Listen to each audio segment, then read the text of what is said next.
आइए हम लोग आज इस क्वेश्चन को समझते हैं। क्वेश्चन बहुत ही जबरदस्त है, बहुत ही मजेदार है और बहुत half the perimeter of a rectangle garden. जय हिंद बच्चों, आज मैं आपके लिए एक न्यू लेक्चर लेकर के आया हूँ। और जहाँ तक कि मैंने पिछले लेक्चर में मैं आपको मैथ्स का काफ़ी कंटेंट बताया हूँ। चैप्टर 1 भी करवाया न्यू एनसीईआरटी से, चैप्टर 2 करवाया, चैप्टर 3 करवाया और ये 3 का क्वेश्चन नंबर 5 है। तो आइए हम लोग आज इस क्वेश्चन को समझते हैं। क्वेश्चन बहुत ही ज़बरदस्त है, बहुत ही मज़ेदार है और बहुत ही हम आसान भाषा में आपको समझाएंगे। आप लोग मेरे साथ बने रहिए। आइए, तो क्वेश्चन कह रहा है कह रहा है half the perimeter of a rectangle garden, यानी कि एक रेक्टेंगुलर गार्डन है। क्या है? एक रेक्टेंगुलर गार्डन है, उसका पेरीमीटर दे रखा है और पेरीमीटर जो दिया है ना वो आधा दिया है, हाफ दिया है पेरीमीटर, आधा पेरीमीटर दिया हुआ है। अब समझिए, कह रहा whose length is 4 metre more than its width, और इसका जो लेंथ है ये है लेंथ। देखिए, जो लंबा होगा ना उसको हम लेंथ बोलेंगे। देखिए बच्चों, मेरे पास एक पेपर शीट है, आप देख रहे हैं ना। इस पेपर शीट को देखिए गौर से, और इसका जो लंबाई है ना ये, इसको बोलेंगे लेंथ, और ये जो चौड़ाई है ना इसको बोलेंगे विड्थ या ब्रेथ। ठीक है, इसको बोलेंगे लेंथ और इसको बोलेंगे विड्थ। तो ये और ये इक्वल होगा और ये इक्वल होगा। ठीक है, और एक बात समझिएगा, ये यहाँ पे बनाएगा 90 डिग्री एंगल, यहाँ भी 90 डिग्री एंगल, यहाँ भी 90 डिग्री एंगल और यहाँ भी 90 डिग्री एंगल। ठीक है, क्लियर? यानी कि लेंथ दो आपस में इक्वल, ब्रेथ भी आपस में इक्वल। क्लियर हो गया? लेकिन मेरे पास इस रेक्टेंगल का पेरीमीटर का फॉर्मूला होता है 2 × L + B। क्या होता है? पेरीमीटर होता है बाबू इसका 2 × L + B। ठीक है ना, कोई दिक्कत नहीं ना। 2 × L + B। पर हम क्या कर रहे हैं, समझिएगा ध्यान से। 2 × L + B इसका फॉर्मूला है पेरीमीटर का। पर हम क्या करेंगे, हमें निकालना है हाफ ऑफ द पेरीमीटर, क्योंकि मेरे पास क्वेश्चन में क्या रहा है कि यहाँ लिखा हुआ है हाफ। यहाँ देखिए, ध्यान समझिएगा, half the perimeter of a rectangular garden, यहाँ तो लिखा ना। उसके बाद लिखा है इज 36। देखिए, क्वेश्चन को जैसा लिखा हुआ है यहाँ पे, इसको रीअरेंज किया जाए तो यहाँ पर ऐसा होना चाहिए question, half the perimeter of a rectangular garden is 36। ये लाइन है, उसके बाद ये समझिएगा, उसके बाद ये लाइन है, उसके बाद फिर यहाँ तक के बाद ये लाइन है ना। पर क्वेश्चन बुक वाला ऐसा करके लिखता है जो बच्चा कंफ्यूज हो जाए, जो बच्चा समझ नहीं पाए क्या कह रहा है। यदि ये बात को यहाँ पर लिखता ना, बच्चा एक बार में समझता, ओ इसका पेरीमीटर जो दिया है ना उसका आधा दिया हुआ 36, बच्चा तुरंत समझ जाता। पर ऐसा बच्चा नहीं समझ पा रहा है, क्योंकि उसके पहले बीच में एक और बात घुसिया दिया है। क्या दिया है? Whose length is 4 more than its width, मतलब इसका लेंथ जो है वो विड्थ से 4 ज़्यादा है। लेंथ जो है वो विड्थ से 4 ज़्यादा है। तो प्यारे बच्चों, सबसे पहले आप क्या कीजिए, कह रहा है विड्थ से 4 ज़्यादा है लेंथ, तो पहले आप लिखिए यहाँ पर लेट बाबू, मैंने मान लिया है x। कोई दिक्कत है ना आप लोगों को? चलिए, x मान लिया। अब समझिए, एंड जब विड्थ को मैंने माना x तो लेंथ को मान लेते हैं y। देखिए, आप भी एग्जाम्स में इस तरह बनाइएगा, y मान लिए। ठीक है, अब एक बात और समझिए, एक चीज़ मेरे पास और दिया है। क्या दिया है कि पेरीमीटर ये दे रखा है ना, हाफ ऑफ द पेरीमीटर मेरे पास दे दिया। तो यहाँ लिखिए, क्या यहाँ लिख दीजिए पहले, हाफ ऑफ द पेरीमीटर।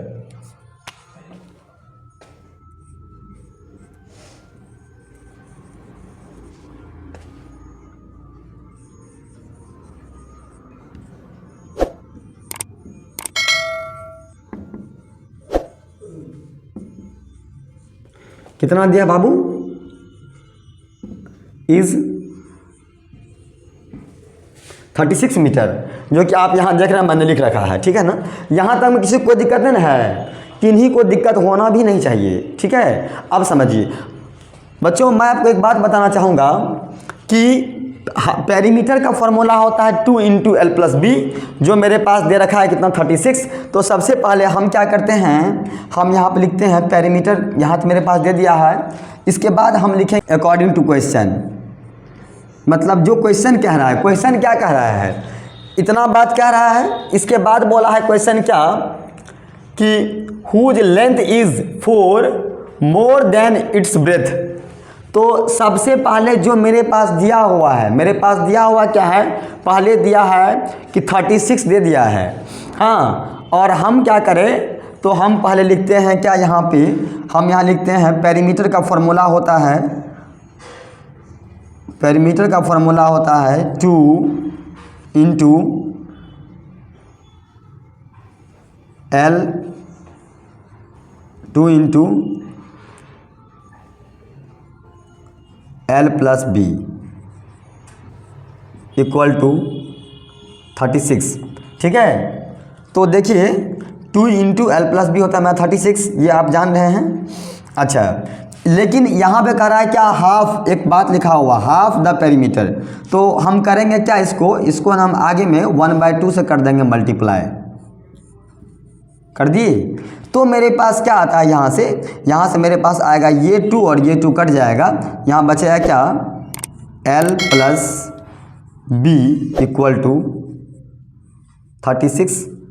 ठीक है, मीटर, इसको मान लीजिए आप इक्वेशन 1। अब आपको पहले l और b फाइंड करना है और यहाँ पुट करना, आंसर आपके हाथ में आएगा। पर ये मेरा इक्वेशन 1 है, अब समझिएगा, ठीक है ना। हम क्या करेंगे, यहीं से अब जो मेरा कंडीशन यहाँ बीच में दिया होगा इसको पढ़िए, करा whose length is 4 more than its breadth. ये बात कहाँ है ना, तो आप यहाँ लिख दीजिए क्या,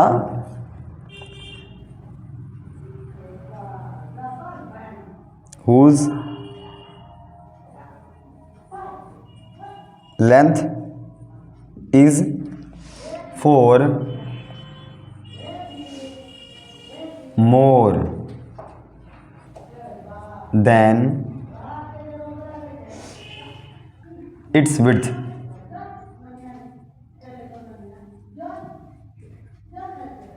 ठीक है, इतना कर देखिए। लैंग्वेज नहीं लिखिएगा तो मार्क्स नहीं मिलेगा, मैं आपको बता रहा हूँ। लैंग्वेज लिखना बहुत ज़रूरी है, यदि आप लैंग्वेज नहीं लिखेंगे तो आपको मार्क्स नहीं मिलेगा।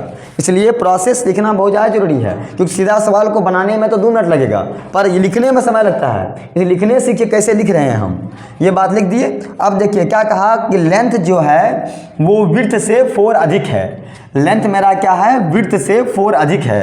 तो मेरा हम यहाँ हमने लेंथ को क्या माना है, लेंथ को मैंने माना है y, ठीक, और विड्थ को मैंने माना है x। अब क्या कह रहा है, कह रहा है हुज लेंथ, इसका जो लेंथ है ना ये विड्थ से 4 ज़्यादा है। यदि हम कहेंगे बाबू, मैं बात समझिएगा, हम बोले इससे ये 4 ज़्यादा है, तो आप क्या करना कि इसमें 4 मत जोड़ना, 4 जोड़ेंगे इसमें, मेरा बात समझिए। क्योंकि हम पहले बोल रहे हैं कि ये जो है ना, ये वाला ब्लू वाला मार्कर, ये इसका प्राइस इसके प्राइस से 5 रुपया ज़्यादा है, इसका प्राइस इसके प्राइस से 5 रुपया ज़्यादा है। जब दोनों को इक्वल करने की बात आएगी तो हम ये तो पहले से 5 रुपया ज़्यादा है, ये है, तो इसमें जोड़ दो 5 रुपया, तो दोनों बराबर हो जाएगा। जितना इसका दाम है उसमें 5 रुपया जोड़ दो, बात समझे। हाँ, नहीं, यदि आप इसी में जोड़ेंगे तो ये बहुत आगे चल जाएगा और 5 बढ़ जाएगा, यानी तो इसमें से 5 घटा दो। तो क्वेश्चन में कह रहा है ना, तो आप क्या करो कि लेंथ मेरा y है और ब्रेथ मेरा x है, तो x में हम क्या करेंगे, 4 को ऐड कर देंगे। ठीक है, अब देखिए यहाँ पर कहा ना length is 4 more than its width. Length मेरा क्या है, लेंथ मेरा ब्रेथ से 4 ज़्यादा है, कर दिए। अब यहाँ 4 जोड़े तो ये इसके बराबर हो गया। अब ये इसके बराबर है, ये इसके बराबर है, तो अब हम क्या करेंगे, इससे बना लेंगे एक इक्वेशन। एक हम क्या बनाएंगे, एक इक्वेशन बना लेते हैं। तो बाबू इसको या तो आप ऐसे भी रहने दीजिए, कोई दिक्कत नहीं होगी आपको, है ना। y equal to x plus 4 है, एक इक्वेशन मेरा ये बन गया, इक्वेशन नंबर 2। अब आप क्या करेंगे, अब आप क्या करेंगे, बस करना कुछ नहीं है, ये जो मेरे पास एक इक्वेशन नंबर 1 मेरे पास आया था, उसमें ला करके इसको पुट कर दो। है ना, उसमें इसको ले जा करके पुट कर दीजिए। तो मैं देखिए थोड़ा सा इधर करके दिखाता हूँ आपको, है ना, 1 minute.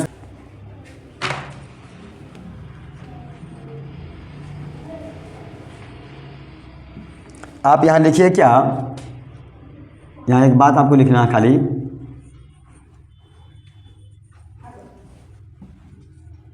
Putting the value of x y, value of y in equation 1 equal to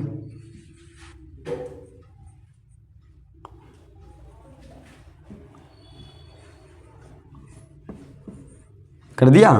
देखिए मैंने लिखा कि y equal to x plus 4 वहाँ लिख दिया है, इसको इक्वेशन 1 में जाके पुट कर देना है। प्यारे बच्चों इक्वेशन 1 आपका क्या है, इक्वेशन 1 आपका है l plus b equal to 36, है ना।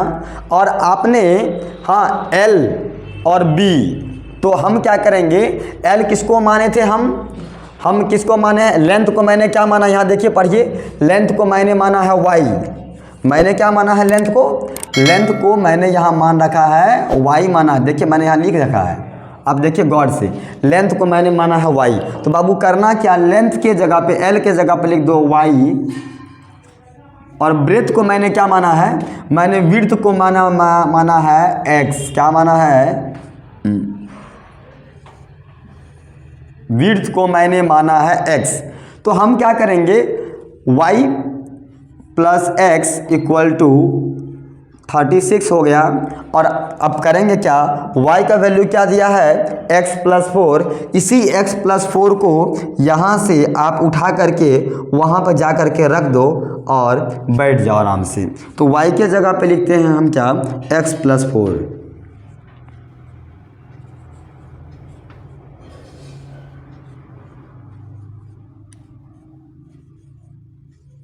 ठीक है, मैंने कर दिया।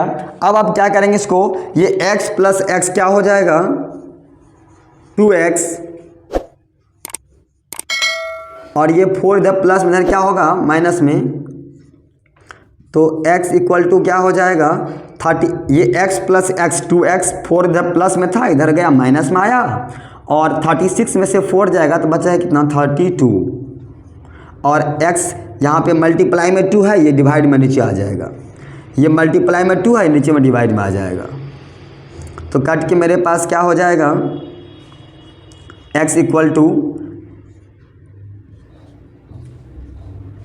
16, मैंने x किसको माना था, और x जब मेरा आ गया 16, तो मेरा y क्या हो जाएगा, y मेरा क्या हो जाएगा यहाँ से, तो आप x के जगह पे 16 रखिए तो y का वैल्यू निकल जाएगा। जो आपका इक्वेशन था फर्स्ट ये वाला, इसमें देखिए, इसमें ये है ना, इसी में क्या कीजिए आप यहाँ पे, इसमें यदि हम वैल्यू यहाँ पुट करते हैं, देखिए यहाँ पे लिखते हैं हम लिखते हैं क्या, y equal to x plus 4, और y के जगह पे बच्चों देखिएगा ध्यान से, y के जगह पे y रखिएगा, x के जगह पर रखो 16 प्लस करो 4, y इक्वल टू कितना हो जाएगा 20, सब में लगा दीजिए मीटर, क्योंकि ये 36 मीटर है, यूनिट्स लिखना नहीं भूलना है। तो मेरे पास y का वैल्यू भी आ गया 20 मीटर, और x का वैल्यू आ गया 16 मीटर, और मुझे निकालना क्या था, तो मुझे निकालना था find the dimension of the garden. मेरे पास जो ये गार्डन थी, कैसा गार्डन था, रेक्टेंगुलर गार्डन, कैसा गार्डन, रेक्टेंगुलर गार्डन, दिख रहा है ना आपको, ये ऐसा गार्डन था मेरे पास, याद कीजिए मैंने शुरू में बनाया था फोटो। इस गार्डन आपको यहाँ दिख रहा है ना, ये गार्डन जो है, इस गार्डन का मेरे पास लेंथ, ये मेरा है लेंथ, और ये मेरा इधर वाला, ये मेरा है ब्रेथ, ये वाला मेरा ब्रेथ है। तो मेरे पास मैंने शुरू में माना था यहाँ पे, हाँ विड्थ को माना है x, तो x विड्थ मेरा ये है, इसको माना था मैंने x, तो इसका वैल्यू कितना आ गया, इसका वैल्यू आ गया आपको 16 मीटर। अच्छा, इसको माना था मैंने लेंथ, और इसका वैल्यू कितना आ गया 20 मीटर। प्यारे बच्चों, तो क्वेश्चन आपके स्क्रीन पे कंप्लीट मैंने बता दिया है, और आप क्वेश्चन को देखिए, और जहां समझने में दिक्कत है आप वीडियो को रिकैप करके दोबारा देखिए, और फिर मुझे कमेंट कीजिए कहाँ समझ में नहीं आया, आपको कहाँ प्रॉब्लम हो रहा है, और इस तरह का मैं और भी वीडियो लेके आऊँगा। तब तक के लिए जय हिंद, थैंक यू।